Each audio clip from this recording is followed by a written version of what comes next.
know you want to play Kenshi, the greatest game ever made, but you keep getting clapped by starving bandits. Well, you're in luck because this shitty guide is made for you. Today, I'll take you through what Kenshi has to offer. Probably slavery, that there's going to be slavery, it's slavery. Free real estate. Kenshi is a real-time strategy action role-playing game made by Lo-Fi Games, developed by mostly one man, this guy, Chris Hunt. Released back in December 2018, the first thing that strikes anyone who sees Kenshi for the first time is how ungodly ugly it is. The UI looks like absolute ass, the textures of the world would make any Eastern European babushka weep, the characters aren't much better, but don't let your seeing holes deceive you. For underneath the extremely off-putting exterior of Kenshi lies a treasure trove of good shit. Kenshi throws you into a dystopian hellhole of a desert world, basically the Australian outback. There are cannibals who'll eat you, institutionalized slavery that won't bat an eye at making you a commodity, animals that'll tear you limb from limb, orbital space lasers, acid rain that melts the skin off your bones, fucking robots, crusaders who preach the good word of a racism. You have to navigate this horrible world and not just survive but thrive in it. Through blood, sweat, and a lot of crimes against humanity, you can ascend to godhood, but it'll be a long and hard journey in which you'll get the crap beaten out of you several times. That's actually most of what Kenshi is, because Kenshi is a hard game. Many games out there hold your hand and teach you the ropes. Oh no, you lost the game. You can always lower the difficulty, my precious little angel. Kenshi takes the opposite approach, much like an abusive relationship, and Kenshi's all out of Stella Artois. In Kenshi, you're not special. You're not the chosen one. You're just a sack of meat ripe for some cannibal tribe's dinner plate.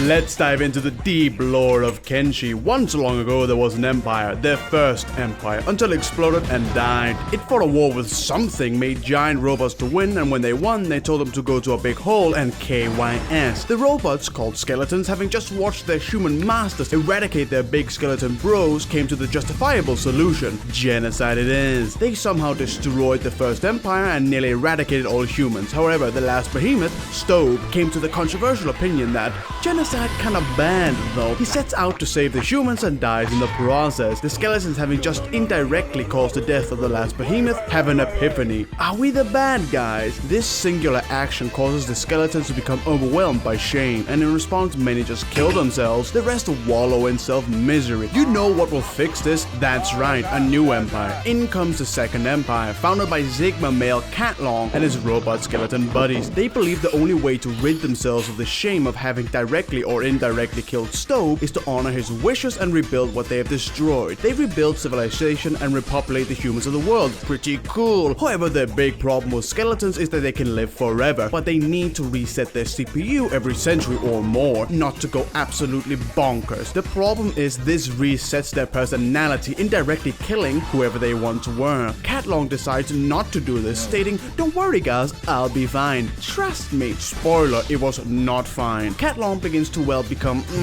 unhinged. He began the tried and true methods of child prisons, crackdowns, religious persecution, and of course the murder of his own human population to keep them in line. Some religious nutjob called the First Phoenix unites many humans and leads a rebellion. He would go on to found the Holy Nation. The Holy Nation are pretty cool guys, unless you are 1, an alien, 2, a robot, or 3, worst of all, a woman.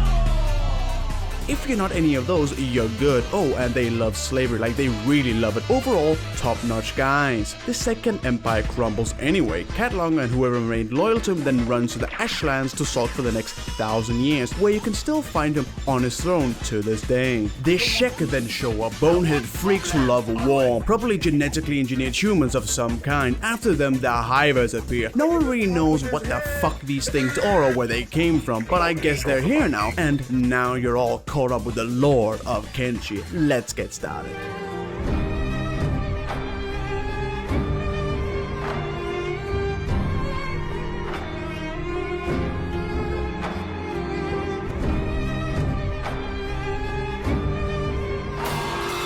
Kenshi's all about the journey, the odyssey of going from a goober who gets their ass kicked by small goats to a force of fucking nature. There is no story but your path to gunhood. There is no one important in this game other than who you decide is important, except for Beep, who is clearly the most powerful being on the planet. When you start Kenshi, you'll have several starting scenarios, from guy with dog to rock bottom, the most base start. Just pick the default wanderer for your first game. After this comes the character creation screen. Here you create and form your meat sack. Now you also pick your race. Some races are better than others.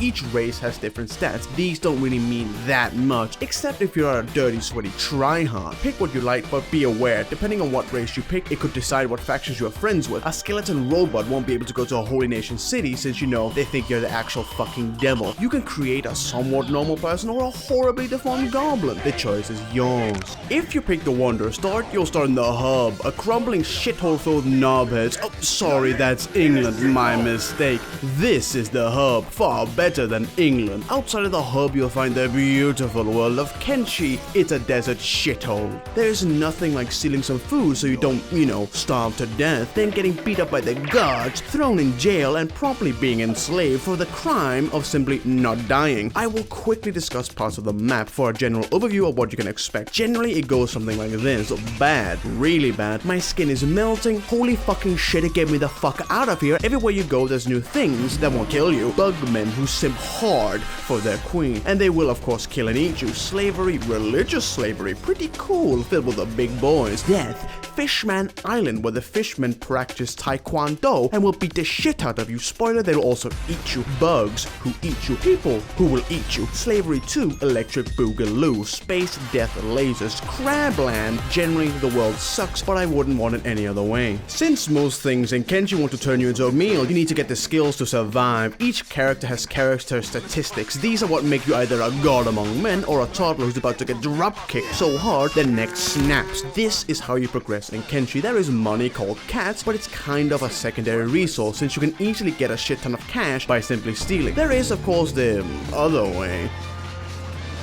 Money can buy new shit, but if you don't have the skills to use them, it isn't really that useful. Now on to stats. First, you have your core attributes: strength, toughness, dexterity, and perception. Each does something different. Higher strength means you can carry more shit and wear heavier armor. It also means your heavy weapons will hit like a dump truck. Toughness means you can take more of a beating without going down. Dexterity means you can swing weapons faster. Perception is for ranged weapons, but no one uses them anyway. Don't be a ranged babby soy boy. Skills are trained doing stuff that each skill uses. Being heavily over encumbered means training strength. Getting beat up means training toughness, and so on. You get the picture. Now onto skills. There are the combat skills and the non-combat skills. Non-combat skills are divided into the actual useful skills and the dog shit ones. There are skills you need to level to survive the beginning of Kenshi. First is athletics. The higher your athletics, the faster you run. In a world where everything is stronger than you and wants to kill you, the only real means of survival is hightailing the fuck out of there. Second is stealth. Stealth is the undisputed goat of all skills. It is so unbelievably powerful and broken, especially when coupled with its associated skills, assassination and thievery. With thievery, you can practically steal anything, making money meaningless, and with assassination, you can walk up behind a character while stealth and knock them unconscious and either gut them like a fish or steal everything they own. It is so broken, it trivializes the game. All in all, some skills are useful, some not. Now on to combat.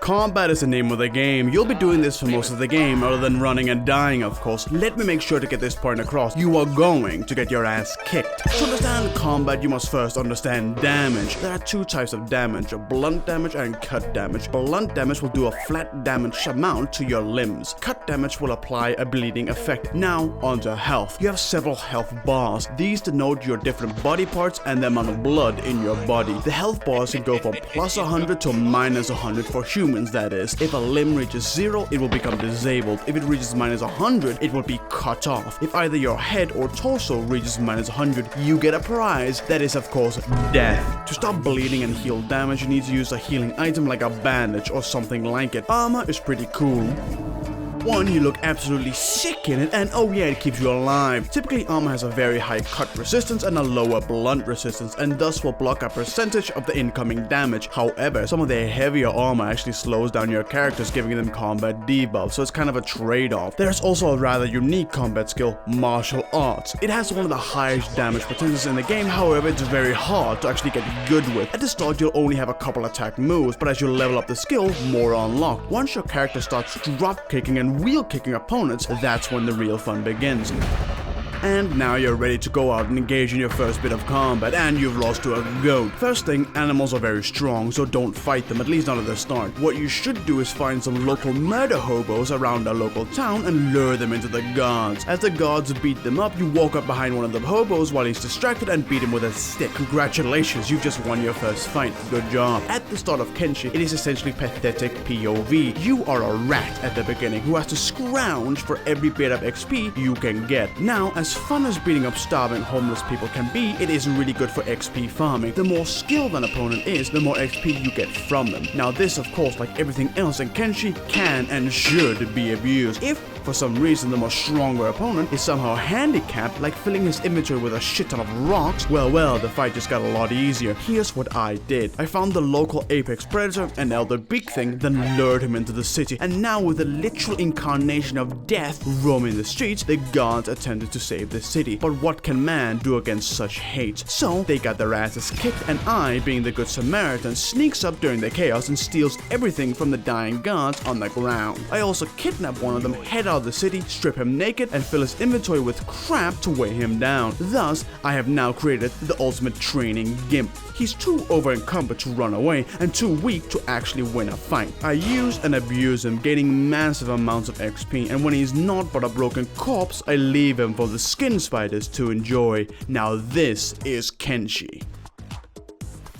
And thus you now know the very basics of Kenshi, aka you still have much to learn. There's still a ton of things left to discover in Kenshi. How about you realizing the weakness of your flesh and your eventual adoption of the blessed machine? How about their colony/base building mechanics, which is basically a whole new game inside an already huge game? Gather new companions and conquer the deserts of Kenshi. Now I have to mention mods. Playing Kenshi without any mods is beyond painful and kinda like playing vanilla Mountain Blade Warband. Just don't. I recommend some of their quality of life mods and or mods that fix some of the more tedious parts of the game. Kenshi. Is it unbelievably ugly? Yes. Is it a horribly unoptimized pile of crap?